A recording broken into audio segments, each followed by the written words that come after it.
I am staring at a clip of Congressman Seth Moulton, a Marine Corps veteran who served in Iraq, and his face is red. Not the kind of red you get from being embarrassed, the kind of red you get when you've seen something so fundamentally wrong that your body can't contain the rage anymore. He S standing in front of cameras, and he S not being polite. He S not being diplomatic. He S calling out what happened in Minnesota for exactly what it is. Murder. And I've spent the last 3 days reading through over 1,200 comments from people reacting to this moment, and I need to tell you what I found.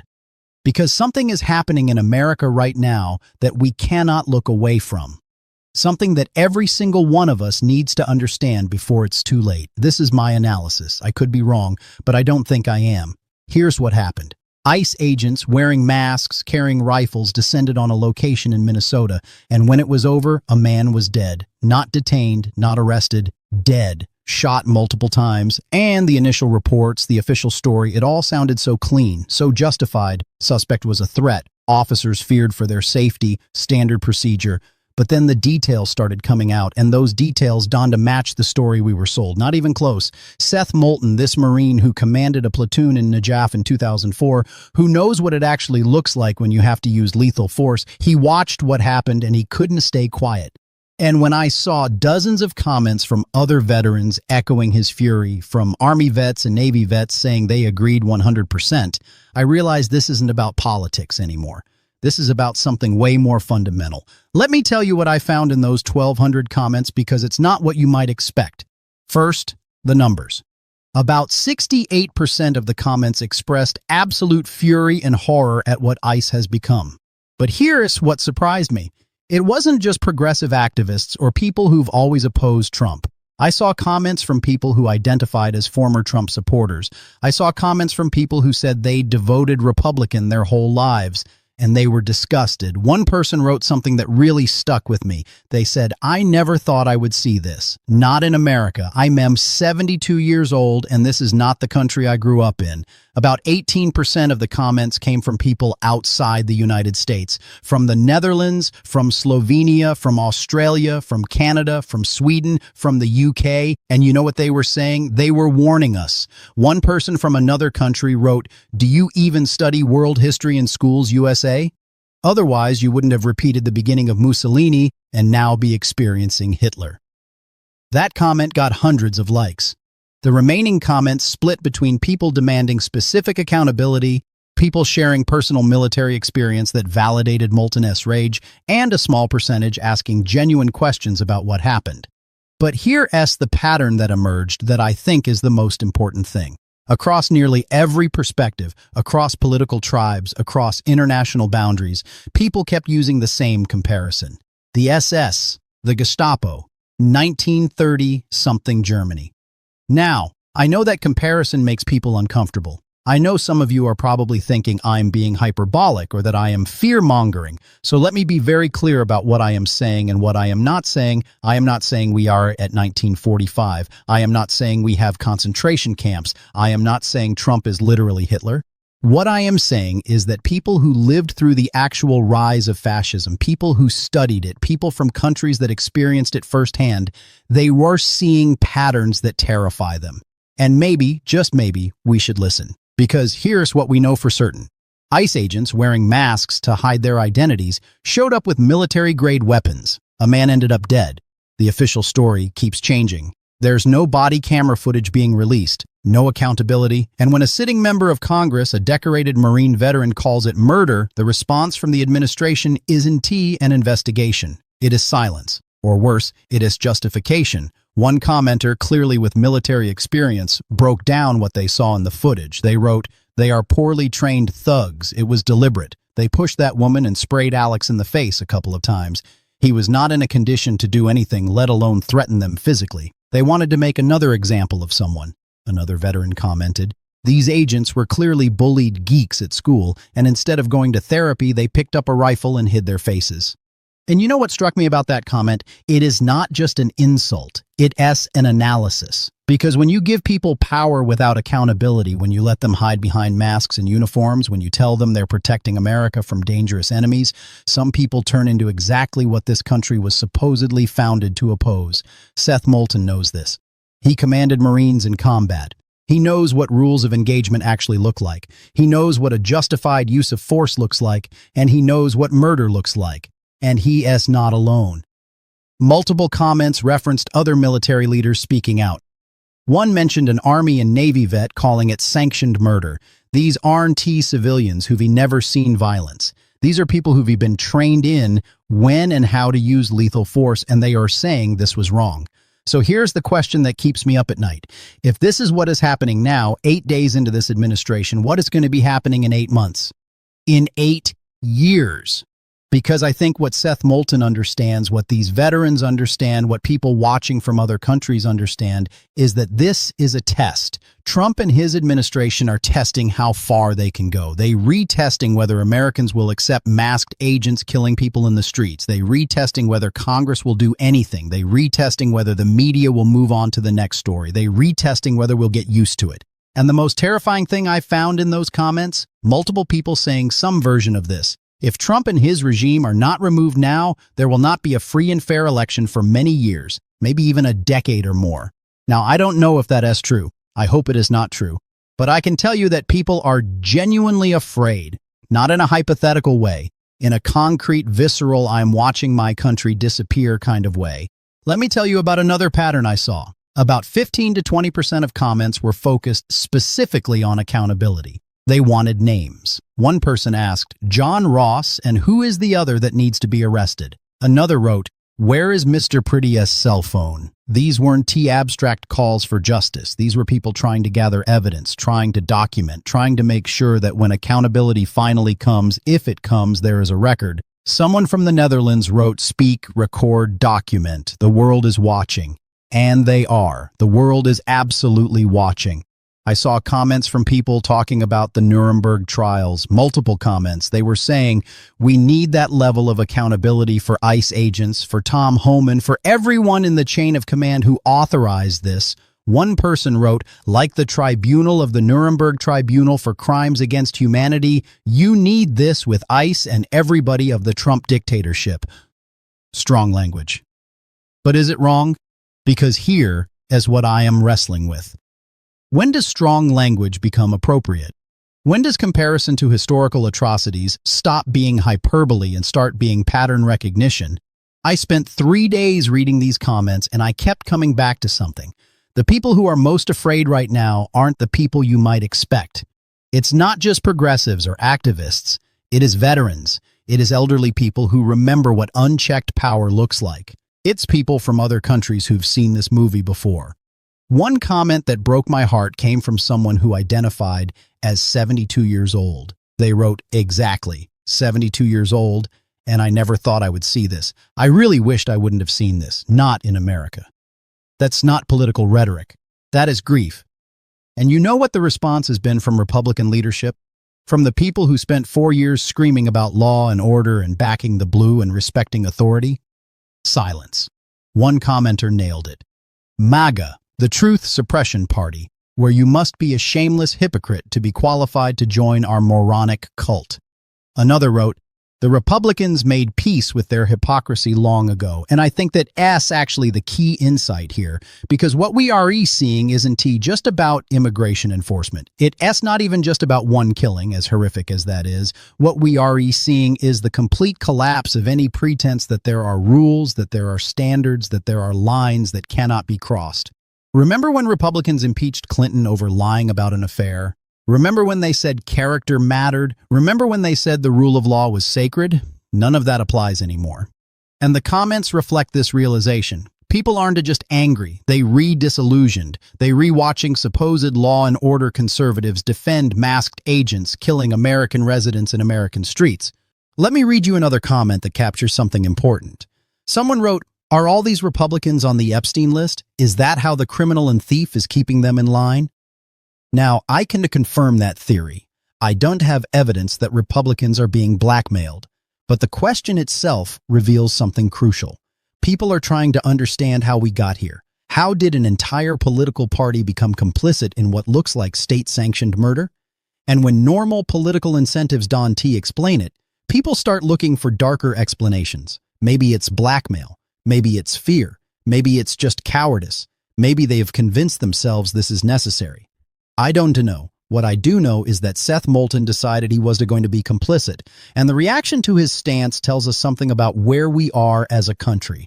Multiple comments celebrated him. Seth Moulton is a great man. Hope this congressman vet is the first of very many. Every Democrat needs to see how it's done. This is the energy we need. But here's what worries me. Why is basic moral courage remarkable? Why are we celebrating a member of Congress for simply calling murder what it is? That should be the baseline, not something exceptional. And that tells you how far we've fallen. One commenter wrote, 100% agree.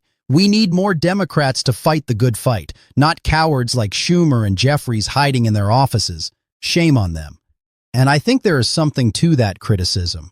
Where is the Democratic leadership? Where is the full-throated condemnation? Where are the emergency hearings? Where are the subpoenas? Where is the courage that matches the moment? Because if Democrats think they can just wait this out, if they think they can play it safe and run out the clock until the next election, they remaking a catastrophic miscalculation. One comment that chilled me said, Trump's goal is to be leader of a cabal that only is accountable to him, testing the ground with ice. His board of peace is the ultimate goal. Unless you jail him for a long period, he really is just waiting it out until 2028. Think about that. Even if Trump loses in 2028, even if there is a free election in 2028, what damage will have been done by then? How many people will be dead? How many norms will be shattered? How much of our democracy will still be standing? Multiple commenters expressed versions of this fear. America is marching itself right into martial law without any help. Welcome to the reality of a fascist dictatorship. ICE is going to kill more if politicians don't do anything. These aren't fringe voices. These are regular people watching what's happening and drawing the obvious conclusions. And here's where I want to address something directly. Some of you watching this might think I am overreacting. You might think this is just politics, just partisan rage, just Trump derangement syndrome, or whatever dismissive label you want to use. So let me ask you a direct question. If armed federal agents wearing masks kill someone in circumstances that look suspicious, and a Marine Corps combat veteran calls it murder, and there's no investigation, no accountability, no consequence, what would you call it? If that's not a problem, what would be? Because I'm genuinely trying to understand where the line is. I am trying to understand what would be enough to make people who support this administration say, okay, that's too far. Is it 10 killings, 100? Do the victims have to be citizens? Do they have to be white? Do they have to be veterans? What's the threshold? One commenter wrote something that I think captures the moral clarity we are missing. They said, true, it is criminal to execute people. That shouldn't be a controversial statement. That shouldn't be a partisan position. That should be something we all agree on regardless of politics. But apparently, in 2025 America, saying that executing people is wrong is now a progressive talking point. Let me tell you what else I found in these comments. Calls to action. Real, specific, concrete calls to action. Prosecute these murderers to the fullest extent of the law. That includes their bosses. Abolish ICE for God's sake. Close down detention centers. We need this. A crap load of this energy. And my personal favorite from someone who just wrote one word, legit. Because sometimes the most powerful response is the simplest. What Seth Moulton did was legitimate. It was necessary. It was right. But I also saw something more troubling. I saw comments that revealed how much fear has already taken hold. One person wrote, stay inside. Don't stand up for your rights. Don't come to the aid of fellow human beings. Don't protest. Don't ask questions. Then you will be safe until they get around to coming for you too. That's sarcasm, obviously, but it's sarcasm born from despair. It's the realization that we are being conditioned to be afraid. We are being shown what happens when you resist, when you protest, when you dare to challenge authority. And some people are getting the message, but others are refusing to comply. Multiple international comments expressed solidarity, support from Slovenia, the Netherlands here, speak, record, document. Canadian here, I hope and pray that Trump and his goons are impeached and jailed for these murders. One commenter from Australia wrote, they wanted to make another example of someone, and then later just posted the Australian flag emoji multiple times as if to say, we see you, we re-watching, you re-not alone. That matters more than you might think. Because one of the ways authoritarianism works is by making people feel isolated, by making them think they are crazy for seeing what they're seeing. by convincing them that resistance is futile. But when people around the world are saying, no, you are not crazy, we see it too, this is exactly what it looks like when democracy dies. That breaks the isolation. Now, I want to talk about something that appeared in several comments that I think reveals an important strategic question. Multiple people brought up the fact that Seth Moulton has received money from AIPAC, $135,000, according to one commenter, and this person asked, can he support someone who has been paid that much by AIPAC? Please explain. And I think that is a fair question. I think it is important to hold every politician accountable for who funds them and what that might mean for their positions on various issues. But here's what I want to say about that. We can have that debate. We should have that debate. But right now, in this moment, Seth Moulton is doing something that desperately needs to be done. He is standing up. He is calling out murder. He is using his platform and his credibility as a combat veteran to say what needs to be said. And I think we have to be able to walk and chew gum at the same time. We have to be able to say, yes, we need to talk about AIPAC influence in politics, and also say, thank you for having the courage to speak out about ICE murders. Because if we were only willing to support people who agree with us on every single issue, we are never going to build the coalition we need to stop what is happening. One commenter wrote, well, it seems to me from Sweden like the U.S. Army is corrupt as well. And I don't think that's quite right. I think what we are seeing is that some institutions are still standing. Some people are still willing to speak truth. Seth Moulton is proof of that. The other veterans commenting in support are proof of that, but the test is whether those individuals can become a movement, whether their courage can inspire others, whether their moral clarity can cut through the fear and the propaganda and the lies. Because here is what I believe. I believe we are at a hinge point in American history. I believe that what happens in the next few months will determine whether we remain a democracy or whether we slide into something much darker. And I believe that the people who are sounding the alarm, the veterans, the historians, the international observers, the everyday Americans who are saying, this is not normal, this is not okay, this is not America, I believe they are right. Am I certain? No. Maybe I'm wrong. Maybe this will all blow over. Maybe there will be an investigation. Maybe there will be accountability. Maybe ICE will be reformed. Maybe Trump will moderate. Maybe Republicans will find their courage. Maybe the courts will step in. Maybe the next election will be free and fair. Maybe. But I am not betting on maybe, because the cost of being wrong is too high. One comment really captured the stakes. It said, MAGA has made themselves the #1 enemy of the American people, and ICE has turned into a domestic terrorist organization. They re-terrorizing the streets, violating rights, and killing innocent civilians. Anyone who supports or likes what this administration is doing, you are just as bad, and you were part of the problem. Strong words. But are they wrong? Because at some point, we have to stop pretending that this is normal political disagreement. At some point, we have to call things what they are. And what we are seeing is masked federal agents killing people without accountability. That S, not immigration enforcement. That S, not border security. That S, something else entirely. Seth Moulton knows this. He served in Najaf. He knows what combat looks like. He knows what rules of engagement look like. He knows what happens when you give people guns and power and permission to see other human beings as enemies. And he is saying clearly and unequivocally that what happened in Minnesota was murder. So here's my question for you. What are you going to do about it? Are you going to share this video? Are you going to call your representative? Are you going to protest? Are you going to document what's happening? Are you going to speak up when you see injustice? Or are you going to stay quiet and hope it doesn't come for you? Because one commenter quoted George Orwell, and I think it's worth repeating. The party told you to reject the evidence of your eyes and ears. It was their final, most essential command. We're being told to reject the evidence of our eyes and ears. We're being told that what looks like murder isn't murder. We're being told that what looks like fascism isn't a fascism. We're being told that masked agents killing people is just law enforcement doing their job. And the question is whether we're going to believe them. I am not going to believe them. I am going to believe Seth Moulton, Marine Corps combat veteran. I am going to believe the other veterans who are speaking out. I am going to believe my own eyes, and I am going to keep talking about this. I am going to keep documenting. I am going to keep calling for accountability. Because if we don't, who will? One final comment I want to share.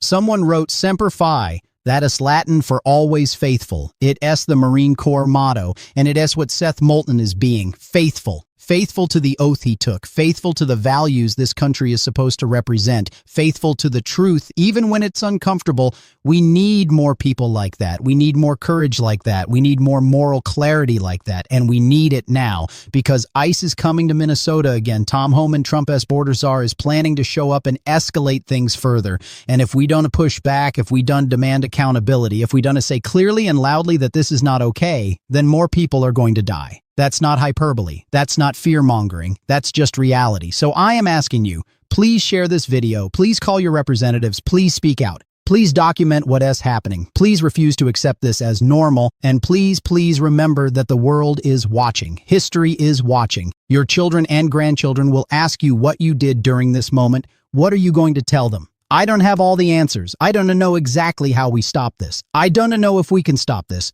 But I know we have to try, because the alternative is unthinkable. Seth Moulton tried. He stood up. He spoke out. He called murder what it is.